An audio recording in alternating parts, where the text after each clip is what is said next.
কর্মজীবী এবং যারা সচেতন গৃহিণী আছে তারা এইভাবে সব কিছু ট্রান্সপারেন্ট জারের মধ্যে রেখে দিতে পারেন, তাহলে কাজের সময় খুব দ্রুত পাওয়া যাবে। এখানে আমরা রেখেছি চিনি, তারপরে আছে কফি বিন, ওটস, গ্রিন টি, আছে স্পিরুলিনা, আছে হিমালয়ান পিঙ্ক সল্ট, এখানে আছে বিটরুট পাউডার, তারপরে আছে বালাচাও, তারপরে এখানে রেখেছি আমরা রাগি আটা ট্রান্সপারেন্টের মধ্যে, পোলাওয়ের চাল, কালো চাল,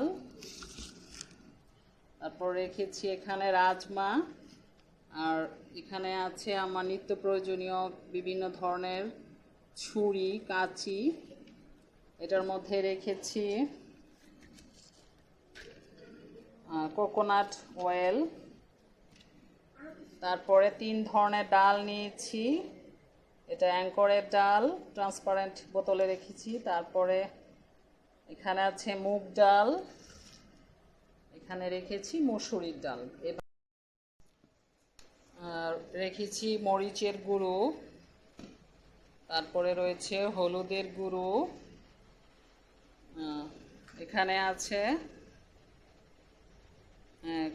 হোয়ানারাপো মাচো কাকামাকা ব্লেন্ড, তারপরে আছে মেথি, এখানে আছে তিন ধরনের যে আমলকি, হরিতকি, বহেরা মিক্স, এটা সকালবেলা পানীয়টা খাবারের জন্য খুব উপযোগী।